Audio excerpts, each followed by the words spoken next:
ready when you are, Dave. Thank you. All right, okay. All right. Hi, I'm Dave Bench. Thanks for coming tonight. We appreciate your eagerness to learn more about our city council candidates. And thanks also to you, our candidates, for your willingness to serve our community.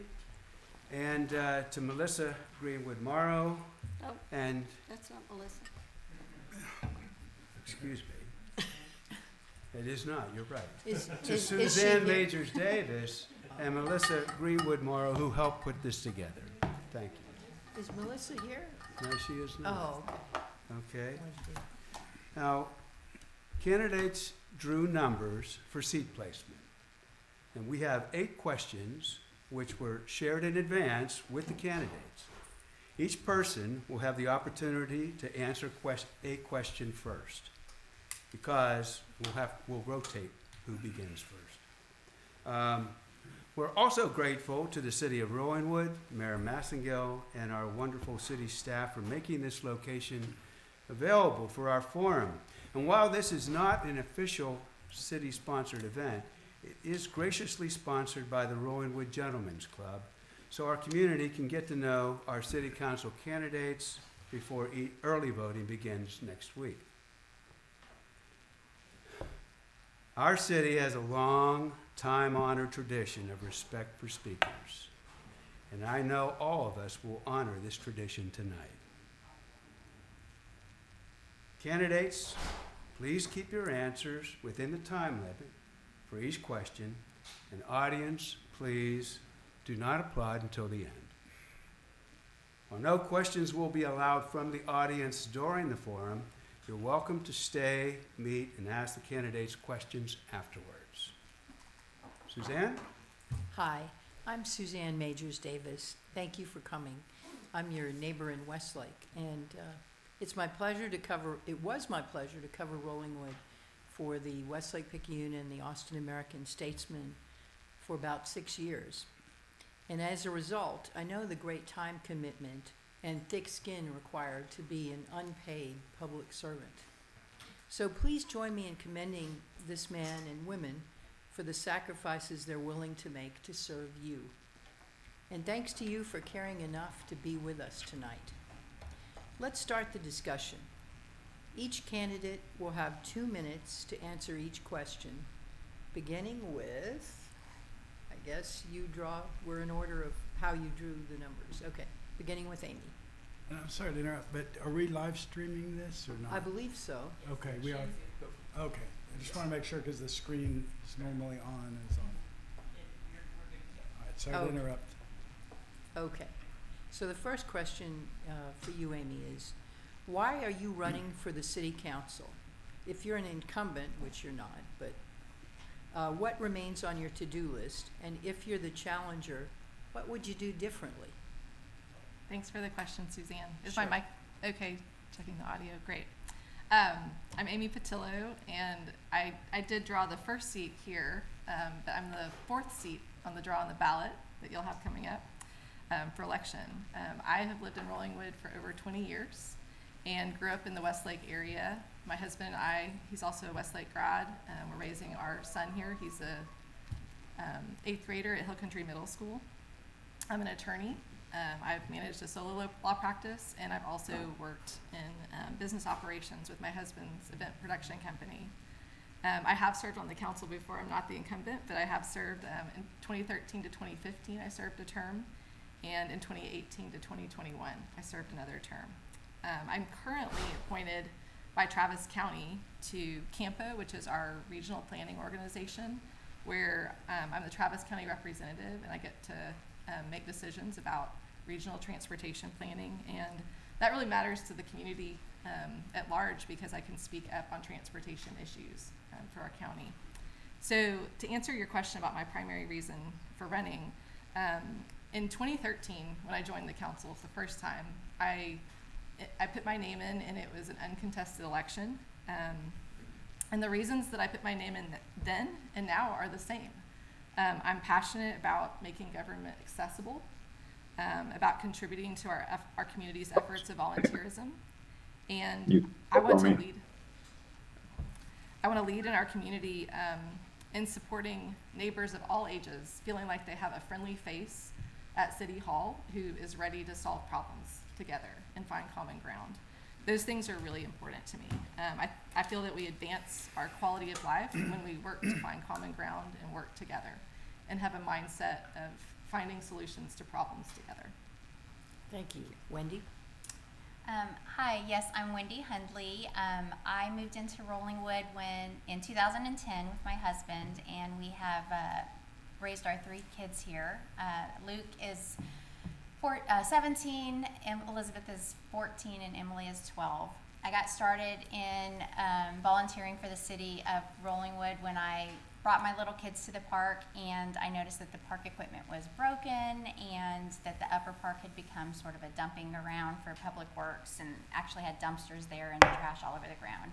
So I joined the park commission and worked with some really amazing people there to help clean it up and replace park equipment. And then I also was concerned about the speeding and traffic in Rollingwood and got with my neighbors and petitioned the city council to put in stop signs at Riley and Bettis and Hatley and Riley. And then I also became involved in the MOPAC South project when I learned that there were going to be 50-foot high double-deckers spanning the entire length of our city, and started advocacy there to try to advocate for the city of Rollingwood, and just wanted everybody to know like what was happening. Became an appointee for the city council and working with that project.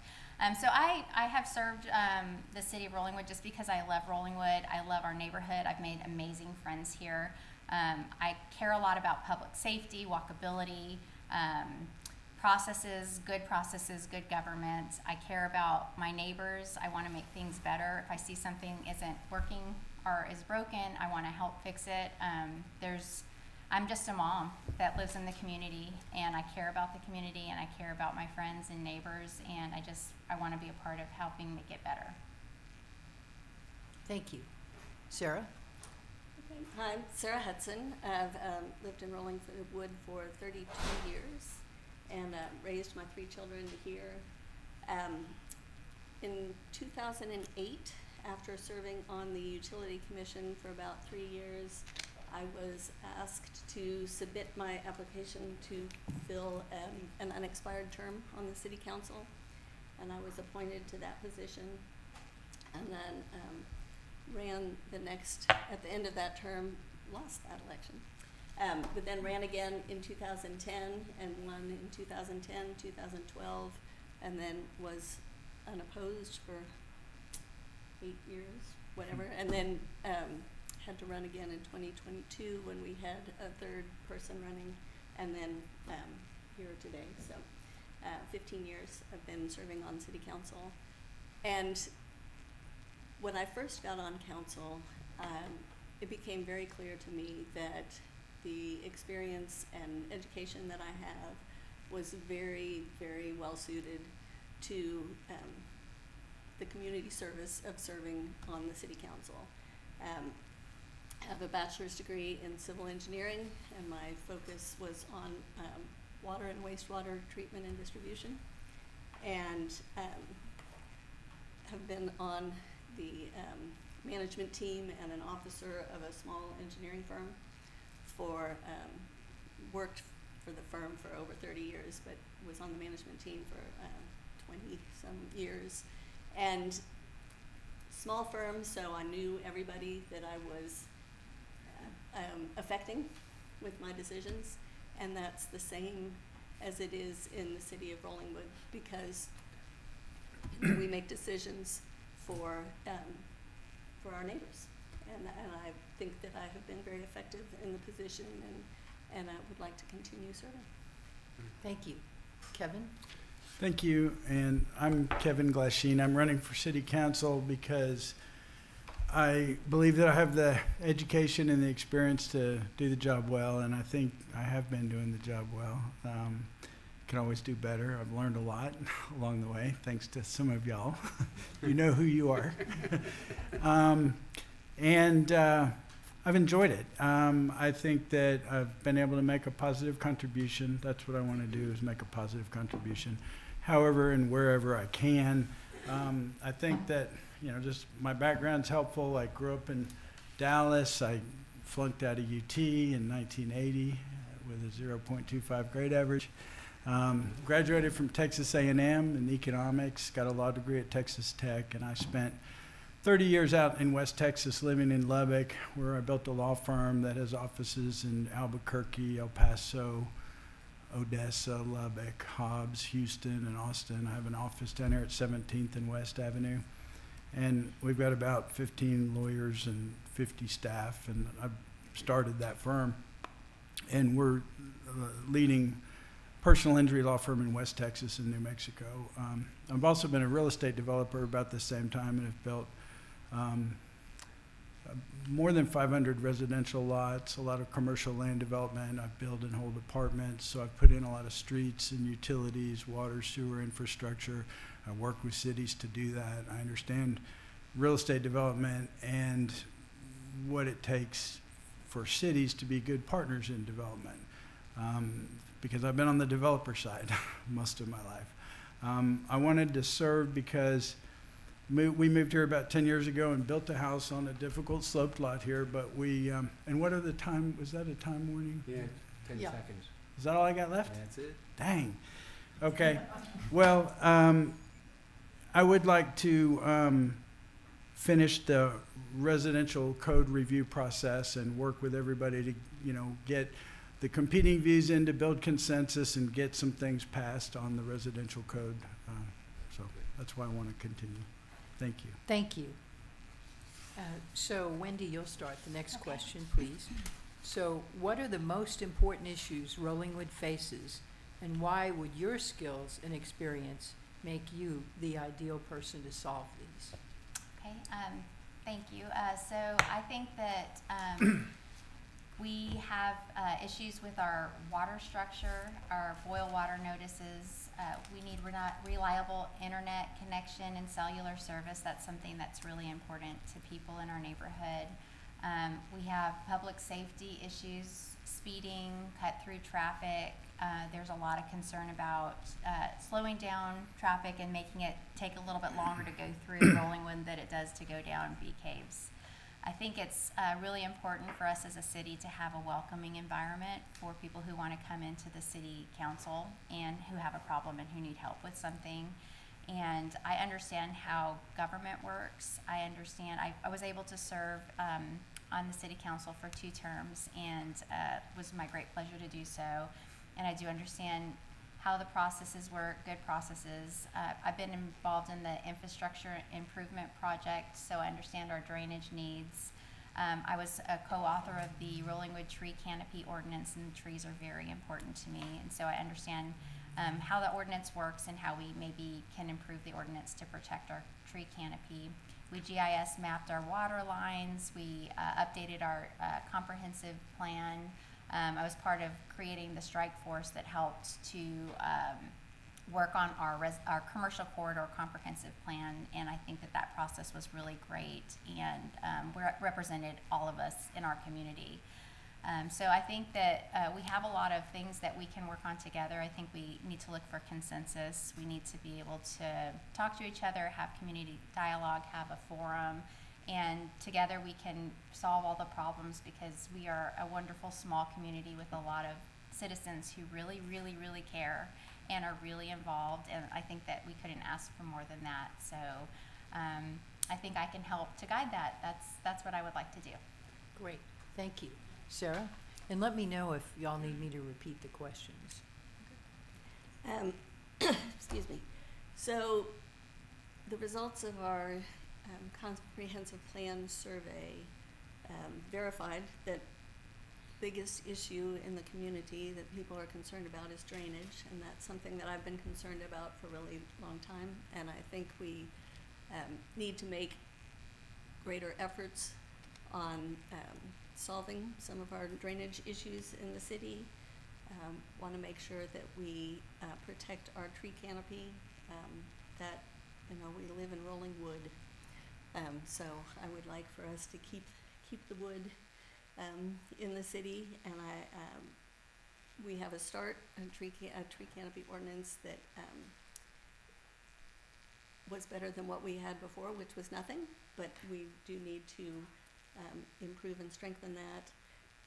The update on our residential building code is very important, and we've got some great work being done by a community group on coming up with changes that we, and clarifications that we need to make in our building code, and then water infrastructure and getting the new water lines installed, which we are working on now because we have a bond. So those are the things that I think are most important.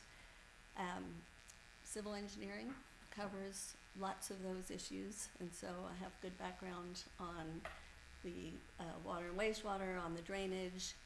I think that experience and education is very helpful in dealing with all of those issues. Thank you. Kevin? How much time so I can run my little timer? 2 minutes. 2 minutes. Okay. You have to do this in court a lot too, and there's a time limit, closing arguments. I agree that the residential code review process is probably the most important issue we have is the residential code review process.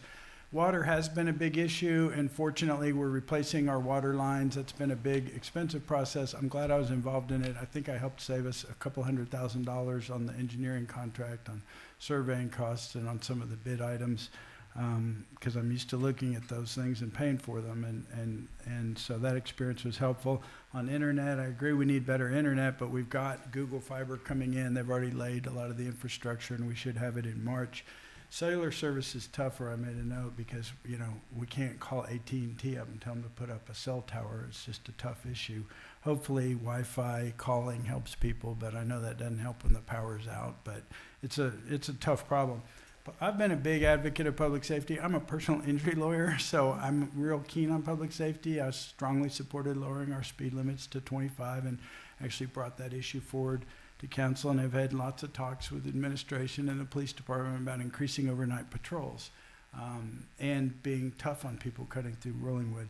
I think that trees are a big issue. When I ran and went door to door and talked to a lot of people, people were concerned about overbuilding and lots being scraped and clear cut. And I said, why don't we have a tree ordinance? And somebody pointed out, oh, we do have one, but when we looked at it, it didn't actually prevent anyone from cutting down any tree, even the largest heritage oak trees. So I strongly support amending that tree ordinance to get some protection for heritage oaks that are at least outside the building envelope of somebody's footprint, and some protection for what are defined as protected trees in some of the setbacks. I think that keeping Rollingwood green and with trees is an important part of our community and who we are and what makes this place special. And I want to do what we can through these code amendments to help save that part of Rollingwood. Thank you. Amy? Thank you. I'm going to do that timer trick too. That's a good That's one. a great idea. So when I served on the council before the last, in the 2018 to 2021 window, one of the things I did to indicate what my priorities were and what I thought was really important in the community was to have an agenda item that just stayed on the agenda every month, that could continue to work on an issue for the community. And the items that I had on the agenda then were related to the Mopac South project and also related to Bee Caves Road. I think those are really important issues in our community, and they may not seem as important right now because the Mopac South project has seemed to be on a hiatus, except that a lot of the work that has been done has been behind closed doors. But just this last week, the CTRMA, who is working on the study of that roadway, announced that there will be the next public open house that will happen, that will start on November 12th and will run until the end of the year. One of the things that is really important is for stakeholders like the city of Rollingwood to fully use the voice that we have as a city to participate in commenting on that project. Federal law gives us higher standing than just the individual comments that come in and how the city has to be responded to. And so in the past, and actually since 2015, one of the things I've led on in the city is looking at the project and bringing information to the council so that as a council, everyone could be educated about what was happening on the project. The community could also be educated at the same time, and we could make decisions about how the city wanted to use that voice and that seat at the table. So with that, knowing that that is about to come up, that is, I had an inkling just from watching the board meetings that we were probably reaching a time for that, and that is part of why I decided to run right now, to help with that voice. Thank you. Sarah? No, you're up now. Okay. In a national bipartisan poll by the Georgetown Institute of Politics and Public Civility, 88% of respondents said they want leaders who will work to find common ground and seek out the best solutions. If you're elected, how will you work with fellow council members and citizens to build consensus and solve difficult issues in this close-knit community? Thank you. That's a very timely question for all of our politics these days. I think the council is working really well together right now. We have a diversity of opinions, but everybody is working together to try and come up with the best solutions. And I think being respectful and considerate is a good way to encourage that collaboration, and so that's, you know, what I would like to continue doing. The community consensus, we've had several projects recently where we have gathered input from the community on the strike force that we did, where the first comprehensive plan review, where we were doing a commercial corridor review. We did survey and took input from the community, and then most recently the CRCRC, the Comprehensive Residential Commercial Code Commercial Review Committee. It's a mouthful. Yes. We have some great local experts, architects and other committed citizens on that committee that have gathered survey information and are working through the process of trying to come up with the best solutions for altering, clarifying our code so that we can keep this a nice place for everybody to live. So I think that those methods have worked well, and would like to continue using those procedures. Thank you. Kevin? Thanks.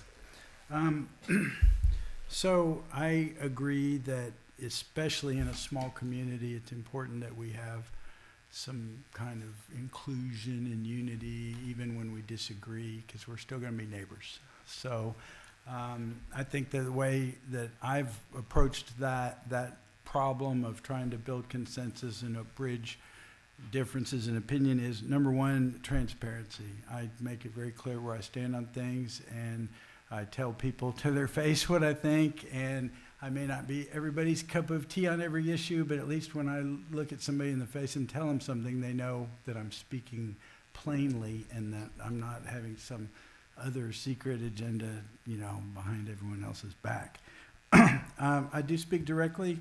Sometimes that takes people getting used to because I'm blunt, but I'm also good at conflict resolution. I can disagree with people without being disagreeable, and I don't get all emotional about having a disagreement with somebody. We can talk about it. I've met with lots of people that I've had disagreements with here. In fact, I seek them out and will ask them to sit down and talk to me because I want to hear. I want to understand. I don't I might think I know everything, but I know that I don't. And so I know enough to listen when I think I know everything. I know enough to listen because a lot of the times I've learned something. And I enjoy that. I enjoy doing it. I enjoy the relationships. My philosophy as a representative is to not just represent the people who supported my position when I ran, but to represent everybody in the community and take their views into account. Some of that we deal with by process. You know, we have a process that includes all the views. Especially on this code review, we've had a process where we've welcomed a lot of people in. I helped, you know, pick that committee for the code review, and it was intentionally very broad and balanced, and no one's complained about it. You know, it has been inclusive. It has been a lot of views. And I'll say that even though we have political differences, you know, I I got elected by some folks who, you know, probably weren't very happy with Wendy and Amy's terms on council, but I supported Amy's appointment to Board of Adjustment.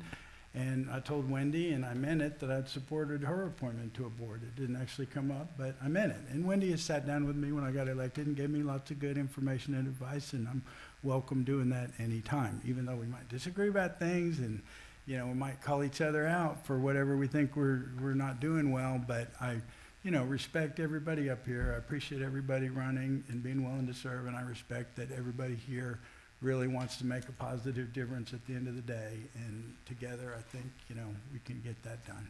Thank you, Kevin. Amy? Thank you.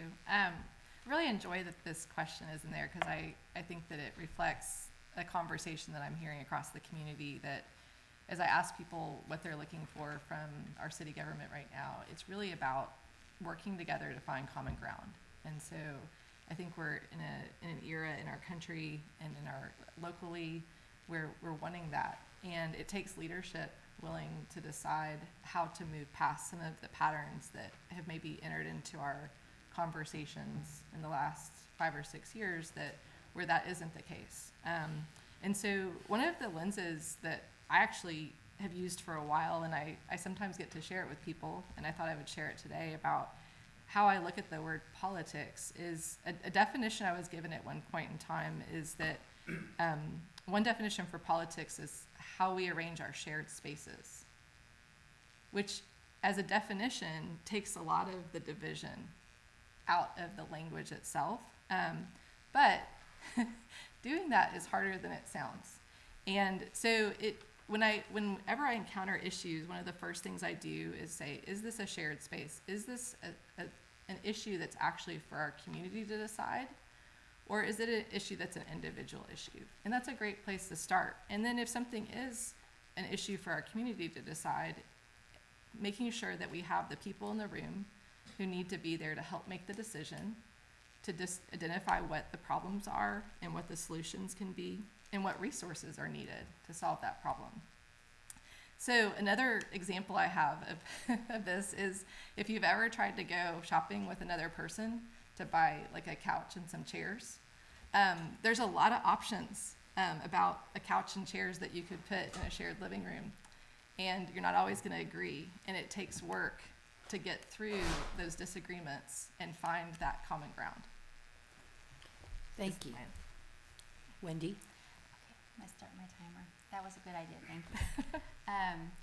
So I think this is a great question too, and the question is, how do we build consensus with our fellow council members in a tight-knit community? And I think for me, that I always try to lead with kindness and to listen and to really try to understand what people are wanting and what they're asking for. Take time that's needed for that. I think that decisions that we make as a city council should be community focused, and that the betterment of our community should always be the focus of what we're trying to do, and not any sort of personal agendas or personal conflicts. It's not about us, it's about the city and what is best for the city of Rollingwood. I would like to see more ways for our community to connect. I think it would be great if we had more town halls, maybe a town hall on traffic concerns, because it's something I've walked around the neighborhood and heard people say, I'm concerned about this and I have ideas. I want a stop sign here. I think that this might help.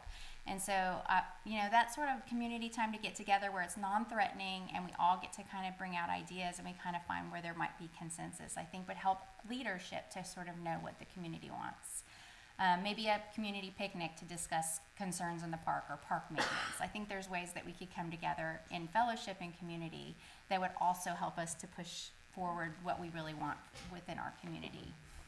With council members, we're not going to agree on everything, but I think that we all are here because we want what is best for Rollingwood.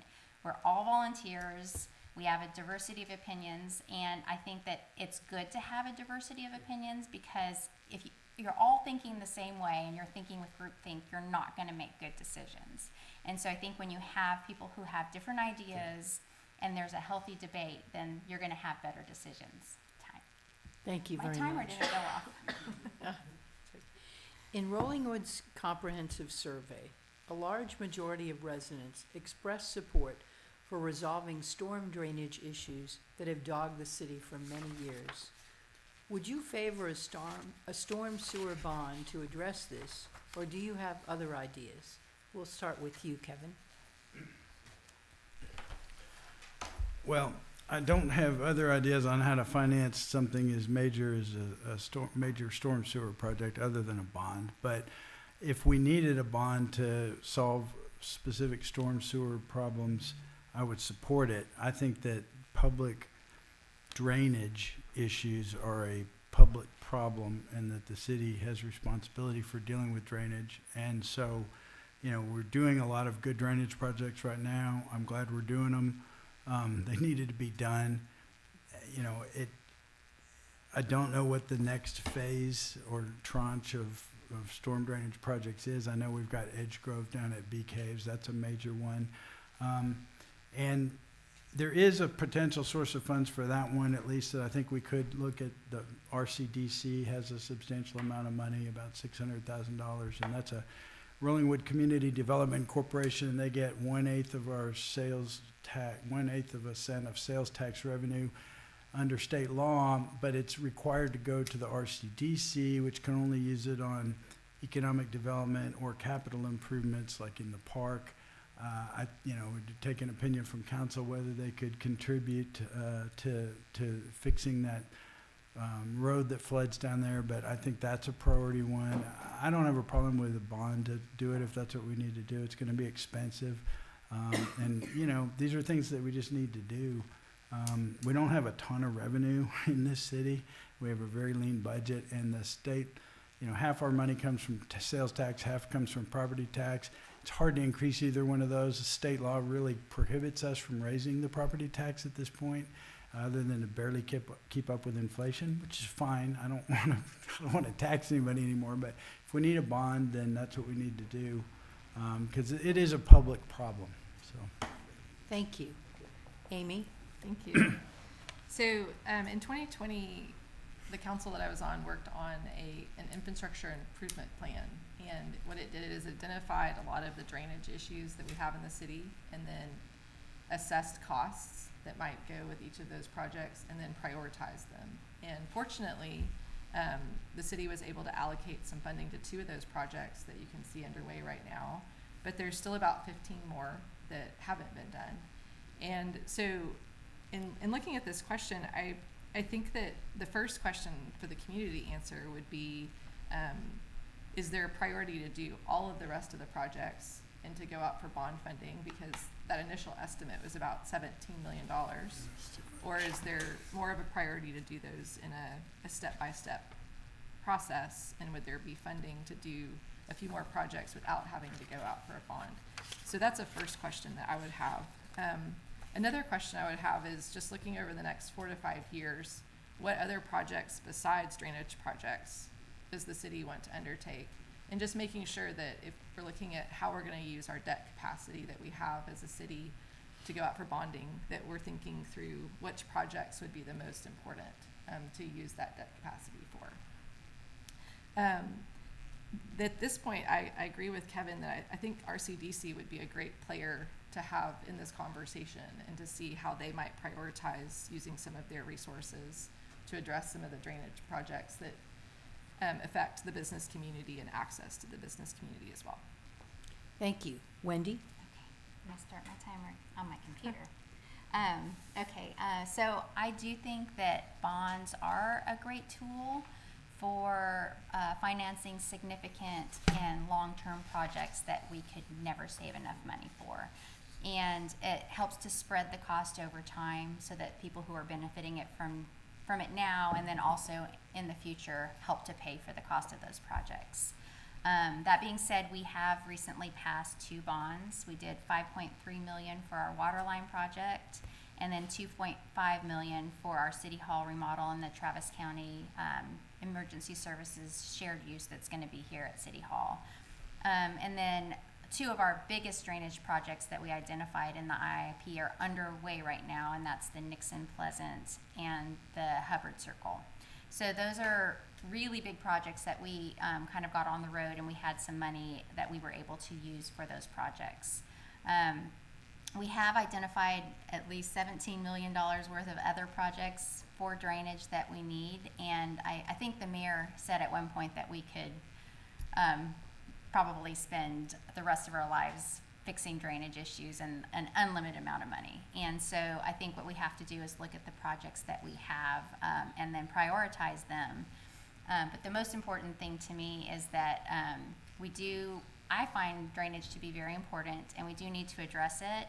But if we do use bond funding to finance these projects, they are voter approved. So if the voters say, you already have money out, you need to finish these projects that you're doing, and we are not taking out bonds right now, that is our community getting a say in what we do. And that's what's important to me about bonds, is it's really the community's decision. Thank you. Sarah? So, as has been mentioned, we have, when we did our drainage study for the city, identified $17 million worth of projects. And if I recall correctly, that does not include correcting the problem over on Edgegrove. So that's a totally separate project that's not part of that. So we have some serious funding issues in order to address the drainage problems that we have in the city. Bonds are typically the method we have in place to generate funds to use for infrastructure projects like that, and I would certainly be supportive of that. We do also, and we started talking about this back when Tom Farrell was mayor and we were doing the drainage criteria manual. He wanted to address the funding at that time, and it kind of got waylaid by the other drainage issues that we are addressing. But the city of Austin has a drainage fee on their utility bills, and so that would be another option. And their drainage, my understanding is that their drainage fee is based on impervious cover and lot size, and so you are assessing part of the cost of addressing the drainage problems based on the contribution of the properties in the area that are being served. So that would be another thing that we could consider. I think at this point we have such a need for addressing this that we kind of need to consider all possible options. Great, thank you. So the next question, we'll start with you, Amy. In the same comprehensive survey previously mentioned, Rollingwood citizens said they would like to connect residential areas along Edgegrove with the commercial district along Bee Caves Road by building a bridge across it or a trail that accesses businesses along the way to Mopac. Do you favor this? And if so, please share your ideas about how to make this happen. Thanks, Suzanne. So I feel like this has been a community conversation for a while, and in the process of putting together our city's comprehensive plan, we heard from a lot of residents that they want to be able to bike and walk from the residential area to the commercial area in a safe way and have more connection points, that there's a possibility of having a walking path along Edens Creek that would give people other access points to businesses that might develop, where you would walk up and be able to go to a restaurant or some other business that could benefit from walk-up traffic. And as I've heard the conversation, I think that at some point in time we just have to focus on one thing and figure out how to actually just do that one thing. And I would be interested to hear from the community if we chose one thing about that first. And then the question kind of supposes maybe Edgegrove, maybe walking paths. And so there's just, right now it feels like there's a lot of options, and focusing on one, I would suggest that improving the Edgegrove so that it has, right now, there's no sidewalks. It feels really dangerous if you have to get near those pylons. And it's also a public safety issue, and it also is drainage issues. So you kind of get 3 for 1. you get drainage, you get public safety, and then you get a connectivity to our business district at the same time. So seeing if we were to focus on that one thing and all of the different groups that could help with participating in those costs and plans, I would love to see that happen. And then we could go to the next phase of all the walkability paths, but it is hard to get one project done sometimes. Thank you. Wendy? Okay, starting the timer. So I do strongly support connecting the residential areas on Edge Grove and fixing the low water crossing that gets shut down anytime there's significant rain. Improving walkability it's great for our quality of life, and it would be great to support our businesses if we could get over there, bike over there, take our kids to a storefront. I think that to make this happen, we'd need to work with Rollingwood Community Development Corporation, and we'd have to collaborate with the city planners on it. I think one of the bigger parts of what's going on now is that when Endeavor was built over there closer to Mopac, they changed the setbacks of Endeavor, so of all of the commercial district to be 100 feet away from residential. And as part of the comprehensive process that we've done to our code to kind of change the zoning scheme over there, they've changed that, which is going to now allow these properties that couldn't be redeveloped to redevelop. And so one of the ideas is that it would look more like a Highland Park over there in that area, and there would be a connected trail system that would be multi-use for maybe even golf carts, bikes, pedestrians that would run behind the businesses. And I think that's a really great idea if the businesses fund that creation of that trail, and then they also maintain it, because that then wouldn't come on the business, on the citizens as far as taxes. I think that also that there are ideas about connecting, when we work with CTRMA for the Mopac Improvement Project, one of the things they have to do is provide multimodal transportation solutions for the community. And so we've advocated for like a 10-foot multi-use pedestrian project that would connect our community with Violet Crown Trail system, which would be a great way for us to be able to kind of be more connected with a regional trail system. So I've advocated for that, and I'd keep advocating for that. Thank you. Sarah? So the idea of having better accessibility from this side of Bee Caves to the other side of Bee Caves would be great. I think people would appreciate being able to get safely to Trader Joe's, and also for kids getting to Hill Country, being able to get across Bee Caves would be safely would be a great improvement. I'm thinking that a bridge over a state road is probably not a realistic option from a cost standpoint or from an approval standpoint, much as that would be nice to have. But I think that there are things that we could do to improve the safety, including the improvements on Edge Grove, which definitely needs to be addressed from multiple levels, from a drainage standpoint, a safety standpoint, and an accessibility standpoint.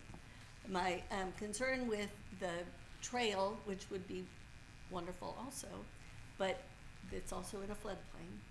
So we have to be concerned about putting something in there that's going to be washed out every time we have a big storm, because there's a lot of water that comes through there, which is why Edge Grove closes all the time. So I think we need to be concerned about, I don't know, reality check in some ways because of that, and because we need to preserve the privacy for the people that live along Timberline that, would be affected by something that's built behind their homes. So I think that there are opportunities for us to investigate, but, I think that there are other things that we need to factor in as well. Thank you. Kevin? So, yeah, I think a pedestrian bridge would run, I know the one that Austin built over there by 360 ran about $17 million or something, so it's like really out of the question for us. As far as like improving pedestrian access down Edge Grove, that's something that I've brought up to council before. We talked to the city about what types of right-of-way do we have there? Can we put a sidewalk through people's yards? And I've also talked to RCDC about funding a sidewalk, or they brought it up, I don't remember who, but we had conversations about RCDC funding a sidewalk, and there's some support for that. I think logistically it'll take some effort, and we probably have to figure out the right-of-ways first. But it's doable. I do think walkability is really important. I walk the neighborhood a lot. I've reminded people in my newsletter, you're supposed to walk against traffic, not with your back to traffic, please. I've had cases. I lost a jury trial because the guy was walking with his back to traffic and got run over. This is terrible. I said, well, the law is you got to face traffic. But I do like the stripes that we have on the streets, and I think you guys helped get that done on your term in council. I like those. I know it's kind of a weird thing because is it parking, is it walking, is it biking? I don't know, but it's kind of helpful. You know, I think that it might be helpful to also have some of those grooved pavement on that stripe. Whenever we restripe it, groove it so that when cars do drift off over that line, they get the little rumble strip effect. 'Cause while they're on their phone, they can look up and see why their car is rumbling. And I think that'll help with pedestrian safety. And I think that's improving that is a really low-cost, easy solution. It's tough crossing Bee Caves Road, and it's tough to think we're going to get a lot of pedestrian traffic. And as a real estate developer, I can tell you there's a lot of impediments to redevelopment along Bee Caves Road. I mean, the market drives that, and we as a city can't affect that much. There's too many. I've studied it pretty closely from a real estate developer perspective, not because I want to develop it, because I want to help Rollingwood. And it's a lot of small tracts that have different ownership, some of which is long time, some of which might be ready to sell, some of which isn't. And the cost of aggregating that land, I mean, trying to put together a big enough tract to do anything useful is very, very, very challenging. And even if it got developed now, like the China Star Center, they want to build like mid-rise residential because that's the only market for that kind of higher density development. So, Okay. all right, sorry. Anyway, it's tough, but we can do small steps. Thank you. The next question, we'll start with Wendy. Sales tax revenue generated by Rollingwood businesses helps reduce residential property taxes. So what ideas do you have to encourage more business revenue? And can you think of other potential revenue sources for the city? Yes, thank you. That's a great question. Start my timer again.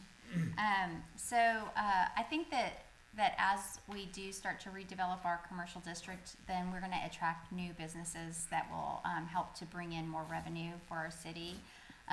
We also have a really beautiful green space with the Dry Creek that runs over there, and so I think that's very attractive to businesses also. So if we're able to develop a sort of Highland Park area back there, that would be really desirable for developers and for businesses to come in. I think that naturally is going to help us to raise more revenue back there.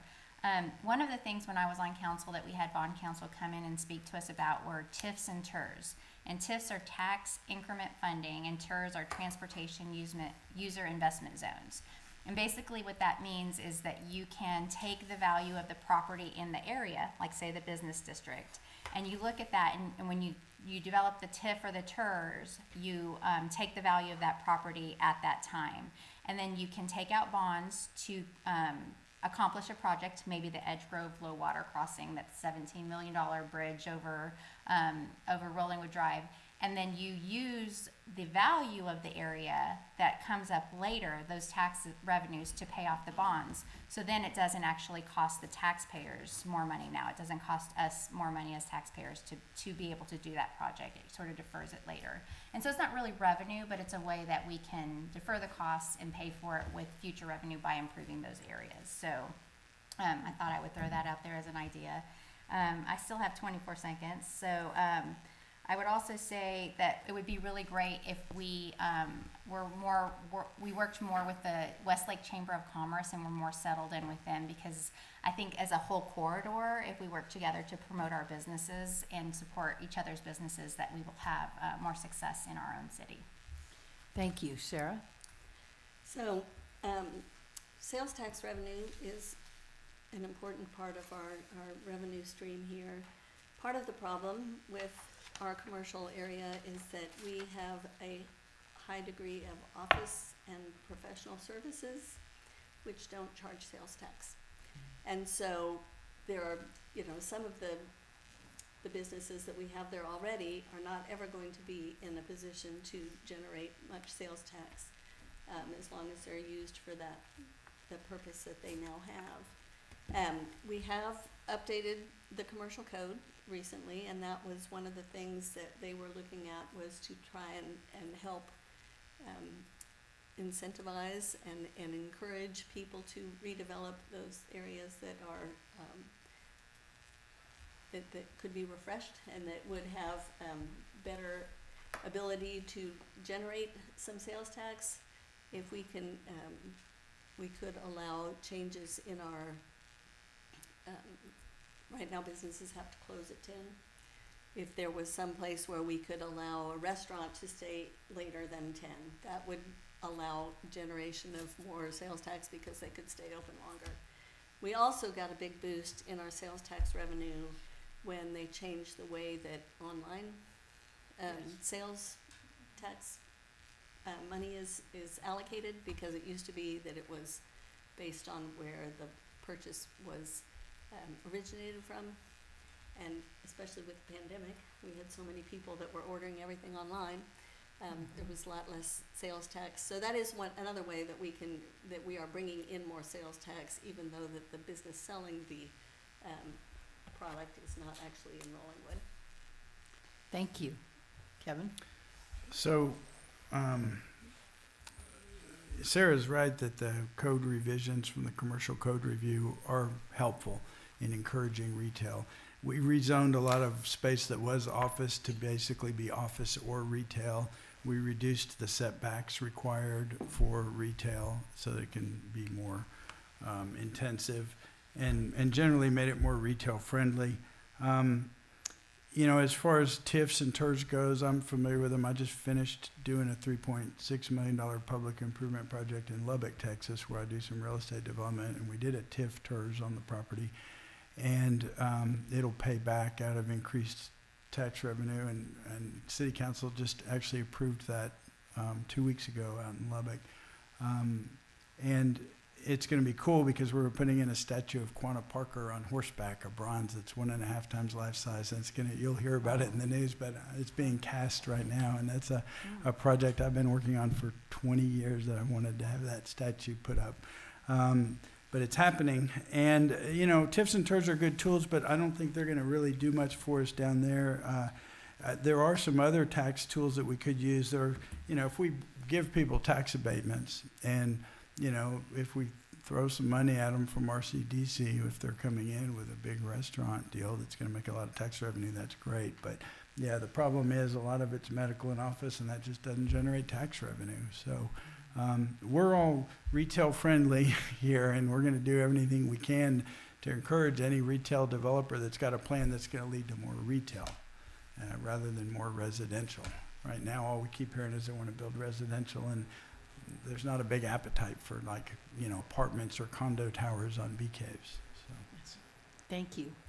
Amy? Thanks. So I have to admit, I saw this question and I thought, I think I have more questions than answers for this question, because RCDC that is tasked, it's residents that in the city who graciously serve on that commission have spent so much time going into such detail of how consumers are coming into our city, what they're looking for when they're here, and the amount of time that has just gone into revamping the commercial code. All of those things have happened, and now I feel like we're now waiting to see what happens next. And so I'm looking forward to seeing what developers do with the updated commercial code, what type of feedback that they might have about what they are able to do, and maybe if there's things small tweaks that could be made that would allow them to do other things. I think it'd be great to make sure there's a really good feedback loop as developers are trying to update properties, and make sure that feedback is getting back to the council to be able to understand if there's small code changes or adjustments that could be made that would really have a big impact as far as sales tax, without having a big impact on the building in the sense of the neighbors that are nearby, and the things that have been done to make sure that neighbors feel like there's the same type of distance between buildings that they bought into with. So I think that is really important. And I also will say that as I've been meeting some new community members during this election, I've had a couple people ask me, is the priority sales tax in our business district, or is it making sure that we have businesses that are the type of businesses that we want to locally access on a daily and weekly basis? And so I think that's also a great question to ask as we're figuring out what is going to go in the business district. Thank you. The next question is, what is your position on preserving heritage oak trees here? Do you think it's necessary? And we'll start with Sarah. So this is a question that we're actually working on right now. The CRCRC has done some review of our code and has proposed adding a section on heritage trees so that we can preserve those. It should be coming to public hearing soon, so people can come and give their opinions on what what has been proposed. But I will say, when we were first looking for a home in Rollingwood, or not in Rollingwood, in Austin, the Austin area, my daughter was very young. We were looking for a school in a good school district, trying to understand what type of neighborhood we really liked, and I realized that the neighborhoods that were most appealing to me after we found the school district was the neighborhoods that had lots of big trees.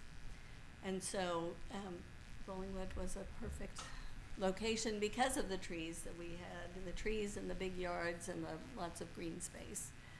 And so that to me is a very important part of the community's feel and what I think is important, and I think something that everybody in the neighborhood really appreciates. Back when the sewer was coming in, we had a building code task force that was looking at whether or not we needed to make any changes as a result of the changes to not having a drain field anymore and being able to change our building. And people said, oh, we don't need to have a tree ordinance because everybody loves their trees. Nobody would cut down their trees, which we have found was not a good policy to adopt, because not everybody loves their trees, and some people find that they're just inconvenient when they're trying to build a home. So I think that that's something that we absolutely should be finding ways to preserve and protect in the neighborhood. Thank you. Kevin? Personally, I'm a tree hugger, so when we built our house, we had the big trees surveyed and brought them to the architect and said, all right, design around all these trees, and we did for the most part.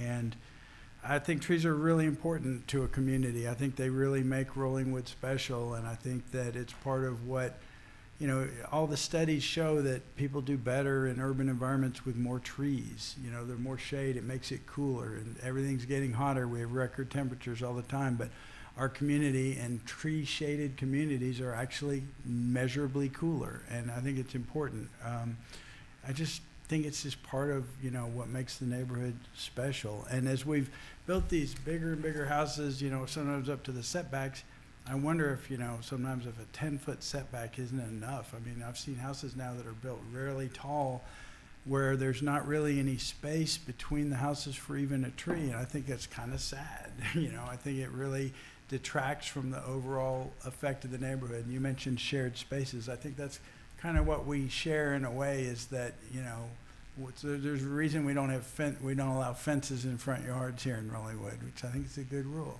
This is part of the community, and it shouldn't just be all concrete boxes and astroturf. In my opinion, that's a value I have, and I think that as a matter of public policy, it's something that we got to protect. It's a tough balancing act because people don't want government telling them what to do with their property.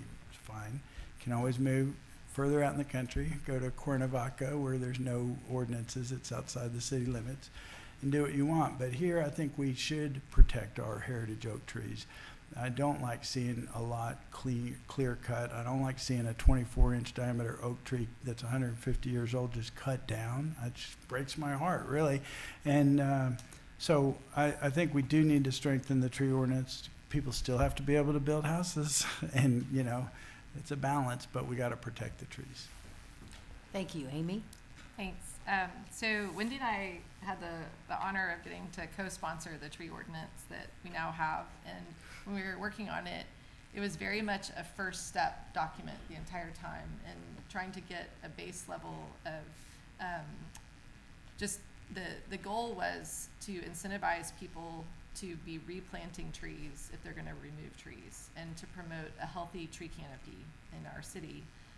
Part of the reason why we decided not to restrict removal of trees at that time is that just looking at state law, there's a paradigm that starts happening where if you can't restrict people from removing a tree that's dead or dying. And so one thing that can happen is that if somebody is looking for the path of least resistance and they don't want a tree in their yard anymore, under state code, if we, regardless of what we did, they would potentially be put in the position of finding a way to have that tree become a dead and dying tree. And so just looking at that paradigm, there was a focus on wanting to incentivize people and give them an opportunity to comply with the ordinance by replanting. So one of the things we did was to put a ratio of 3-to-1 trees in setbacks. So if somebody was removing a tree from a setback, they had to replant at a 3-to-1 ratio. And that was a way of incentivizing our neighbors to keep trees that were in the setbacks versus having to replant 3 more. So as I've looked at the heritage tree question, I really appreciate all of the community discussion that's happened. And the thing I haven't necessarily heard a lot about is considering whether the goal right now is to preclude any removal of heritage trees and setbacks, or if the goal is to continue to incentivize people to make choices to keep those trees.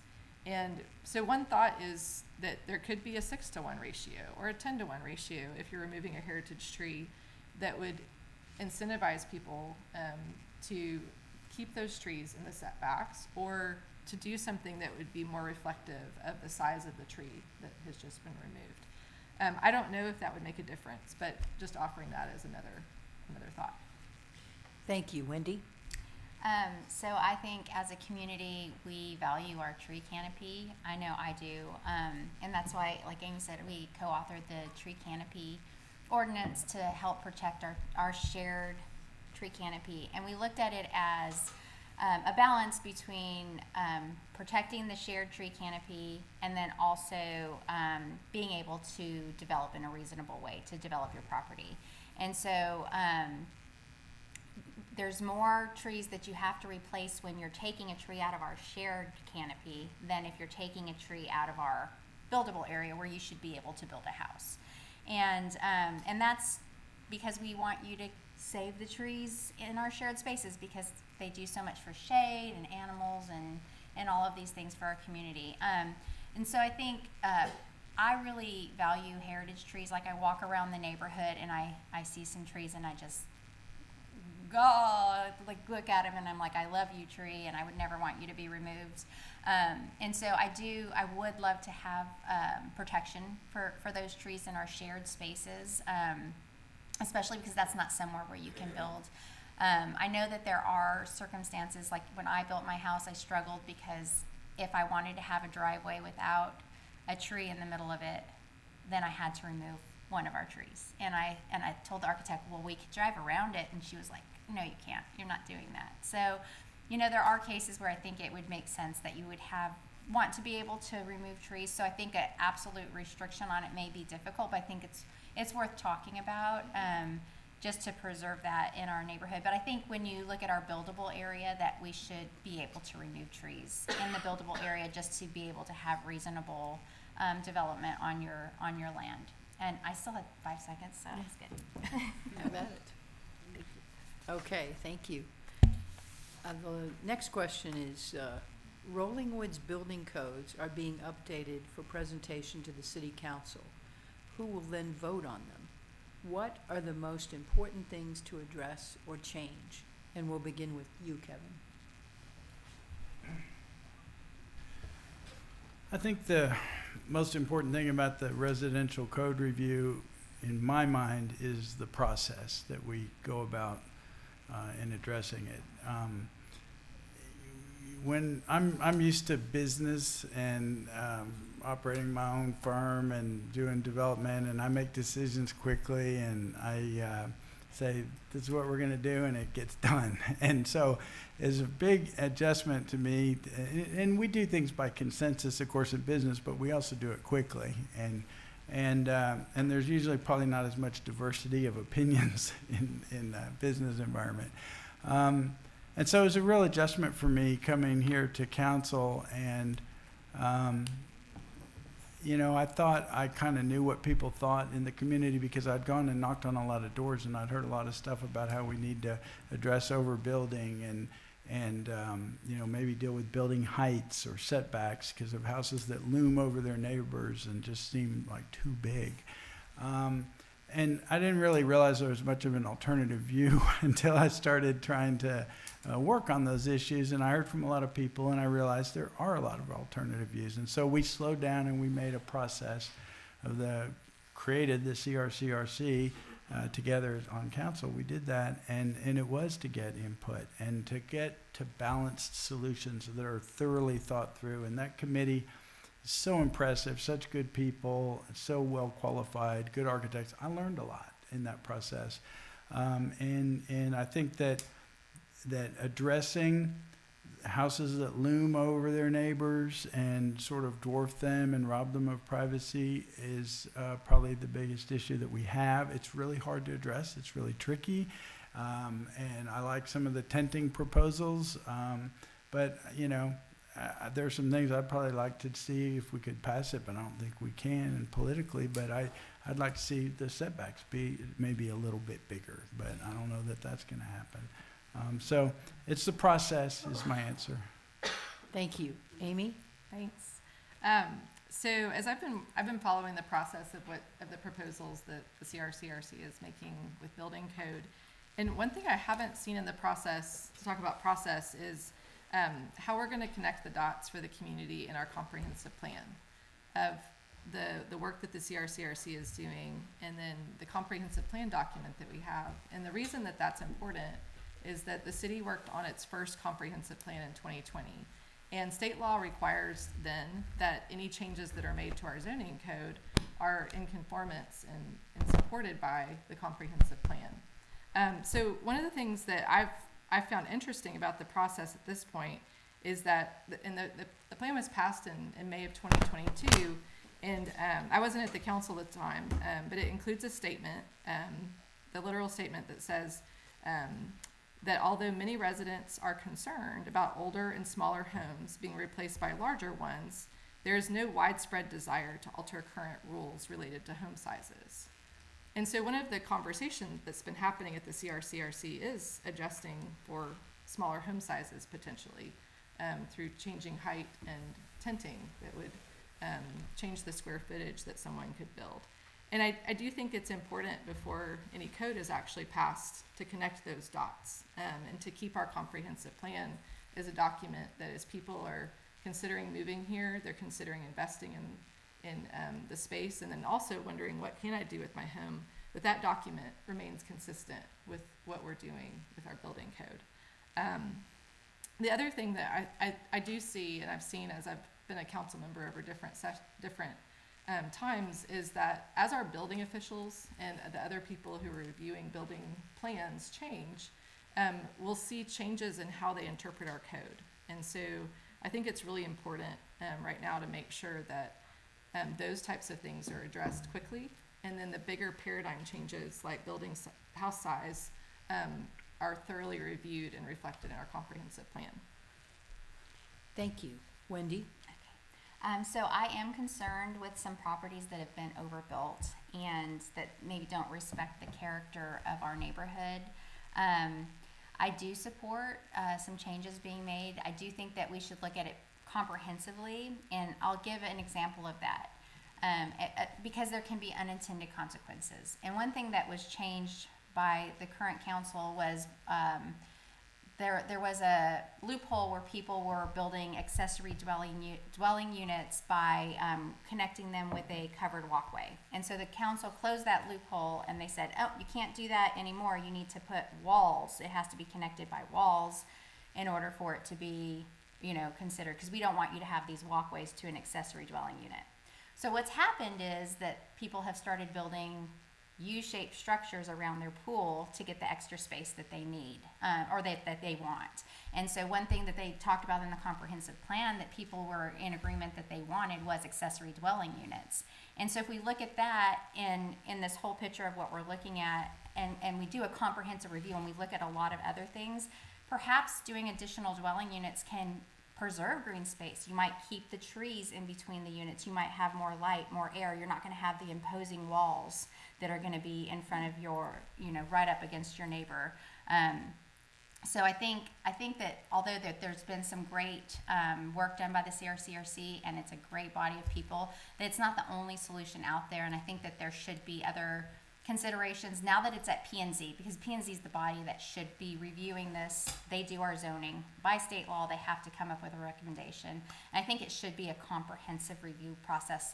What do our setbacks look like? Are we actually going 10 feet next to 15 feet so we have 25 feet? Or are we not enforcing it that way and putting our 10 foot next to our 10 foot and actually having a 20 foot setback between properties?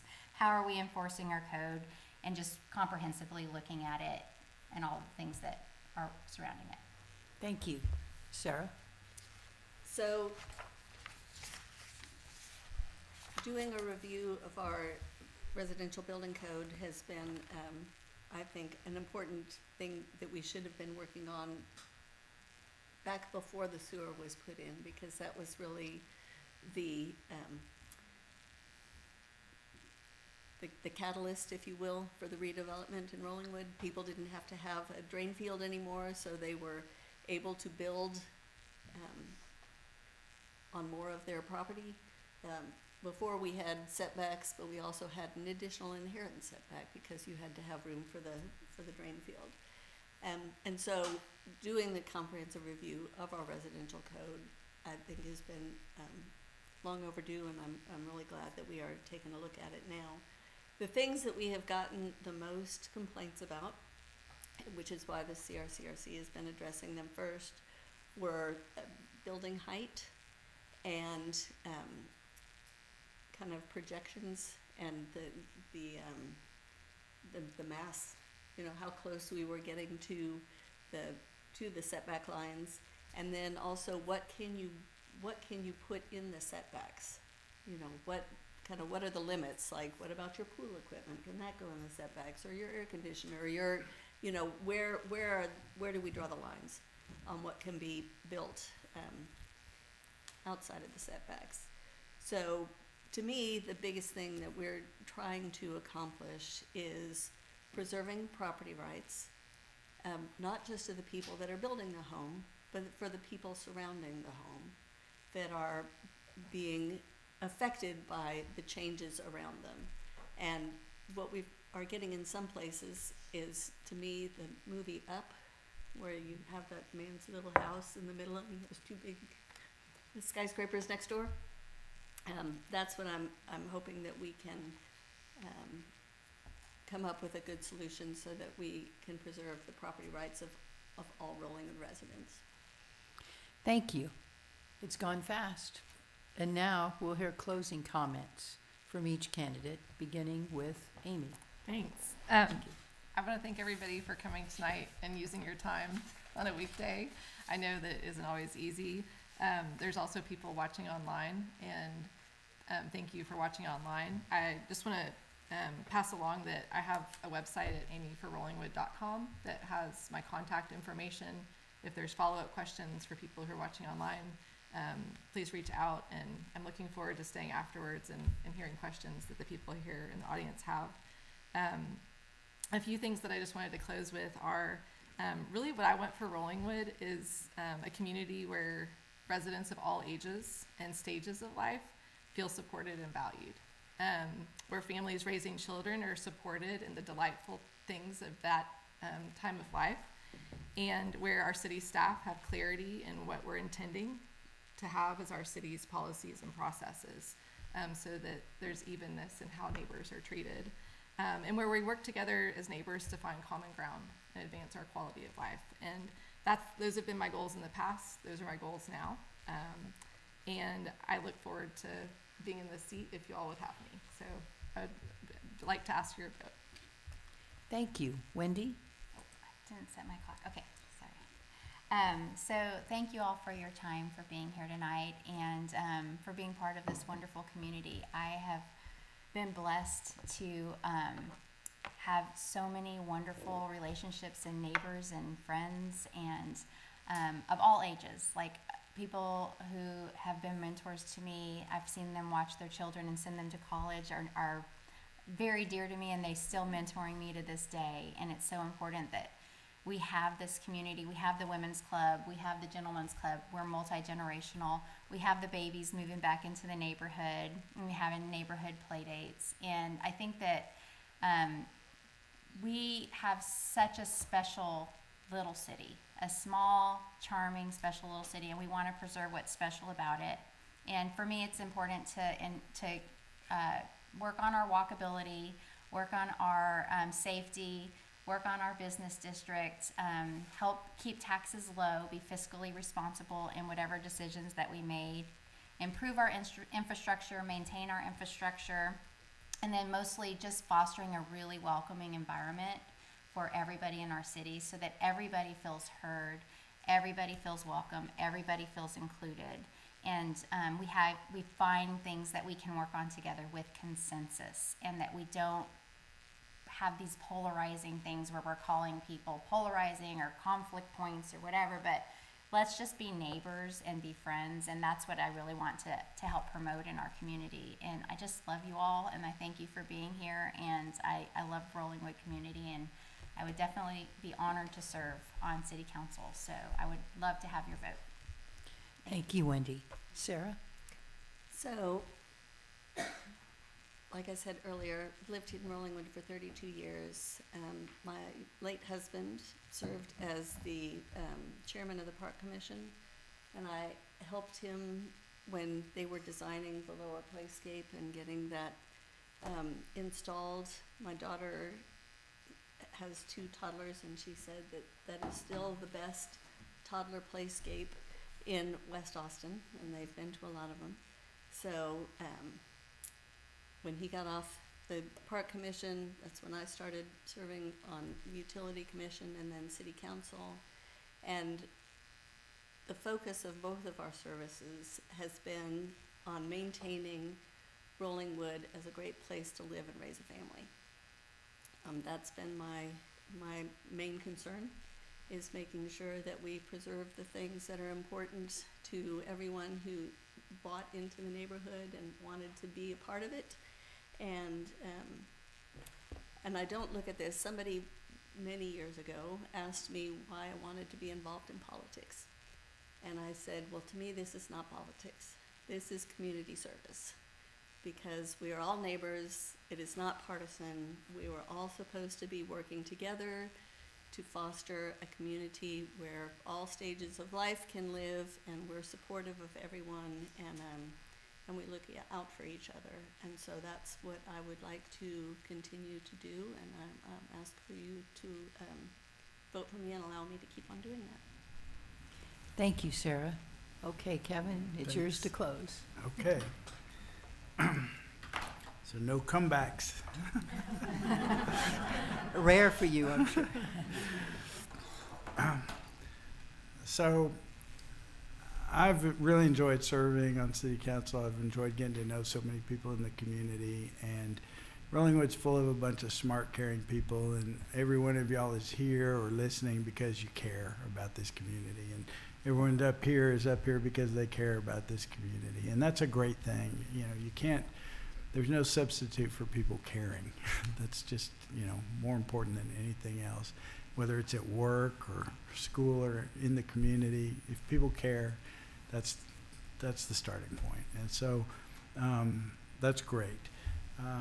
I like it that it's a small enough community too that there's accountability. Everybody knows, everybody, and or will eventually if you stick around long enough. And so there's accountability. I got involved because of this whole Save Rolling Wood movement and a bunch of things that were going on in the previous council. Like I heard they weren't going to let my dog on the ball fields anymore. And it kind of, I felt like I had to stand up for my dog. So that's one reason I got involved. But since then, I like the idea of being able to make a positive contribution to help improve the park, help improve the way the Park Commission functions, even though it's been a challenge, but it's been good because we all care and we're all trying to get to the same thing, which is to make it a little bit better.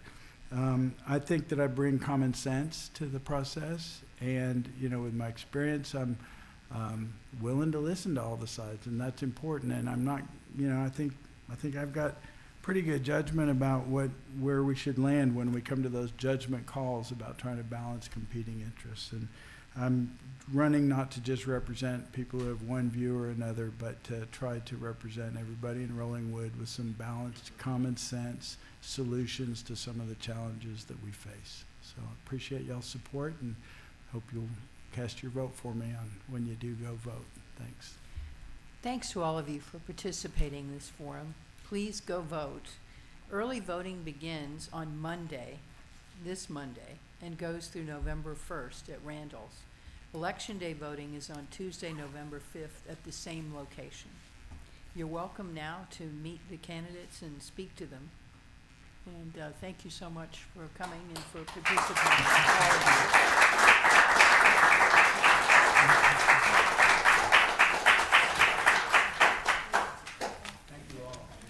Thank you for organizing this, Dave. Hey.